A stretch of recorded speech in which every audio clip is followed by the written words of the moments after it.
Assalamualaikum warahmatullahi wabarakatuh. Perkenalkan, saya Husnabila Sapakolbi dari kelas 11 4. Di sini saya akan menjalankan ujian lisan pada bab sistem koordinasi. Psikotropika adalah suatu zat atau obat-obatan yang dapat berpengaruh pada pikiran dan sistem saraf penggunanya. Psikotropika ini dapat menurunkan sistem kerja otak serta dapat menimbulkan kelainan perilaku yang disertai dengan halusinasi dan dapat menyebabkan penggunanya mengalami kecanduan. Bahaya psikotropika adalah meningkatnya angka kriminalitas. Pengguna obat-obatan ini dapat mengalami gangguan kesehatan serta dapat merusak masa depannya. Dampak jika diri kita menggunakan psikotropika adalah terjadinya kerusakan pada sistem saraf. Terus mudahnya kita merasakan lelah, dan yang terakhir adalah kita sering merasakan takut. Dampaknya terhadap lingkungan dan masyarakat adalah kerusakan lingkungan, angka kriminalitas yang tinggi, dan angka kemiskinan yang sangat tinggi juga. Jadi itu adalah jawaban yang pertama. Next kita akan ke jawaban yang kedua. Soal yang kedua adalah cara pengobatan dan cara pencegahan penggunaan psikotropika. Oke, jadi cara pengobatan pengguna psikotropika ada 4 tahap. Tahap pertama adalah tahap pemeriksaan.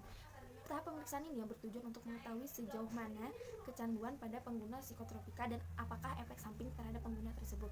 Tahap yang kedua adalah detoksifikasi. Detoksifikasi ini mengharuskan pengguna 100% untuk berhenti menggunakan obat-obatan tersebut, walaupun reaksi yang dikeluarkan oleh tubuh adalah rasa mual dan rasa lelah yang berlebihan. Tahap yang ketiga adalah stabilisasi. Stabilisasi adalah pemulihan jangka panjang dengan resep dokter. Yang tidak hanya itu, tapi pemakai juga diarahkan untuk menata masa depan dengan lebih baik agar tidak terjerumus pada obat-obatan terlarang lagi. Yang keempat adalah tahap pengelolaan aktivitas. Setelah pemakai dinyatakan sembuh dan keluar dari rehabilitasi, pengguna atau pemakai tersebut aktivitasnya tetap diawasi oleh keluarga dan kerabat dekat. Lalu itu adalah tahap pengobatan pengguna psikotropika. Yang kedua adalah tahap pencegahannya. Tahap pencegahannya dengan bimbingan ataupun konseling kepada pemakai serta keluarga atau kerabat penyalahguna narkoba tersebut. Yang kedua adalah deteksi dini pada anak yang menyalahgunakan narkoba. Ketiga adalah penyuluhan tentang bahaya narkoba terhadap kehidupan sekarang dan kehidupan di masa depan. Jadi kita lanjut ke pertanyaan yang ketiga ya. Soal yang ketiga adalah kelainan fungsi saraf dan hormon pada sistem koordinasi. Jadi ada 4 gangguan saraf pada sistem koordinasi. Yang pertama, gangguan saraf sensorik. Gangguan ini dapat menyebabkan rasa kebas dan penglihatan yang menjadi buram atau bahkan bisa menyebabkan kebutaan. Yang kedua adalah gangguan saraf otonom. Gangguan ini dapat menyebabkan gerakan yang tidak kita hendaki melalui gerakan motorik. Yang ketiga adalah gangguan saraf motorik.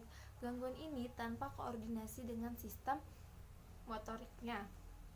Yang keempat adalah gangguan saraf vegetatif. Gangguan saraf vegetatif ini terkait dengan bahaya yang keluar dan terjadi di luar kesadaran tubuh kita. Jadi sekian ujian lisan pada bab sistem koordinasi. Selebihnya mohon maaf. Assalamualaikum warahmatullahi wabarakatuh.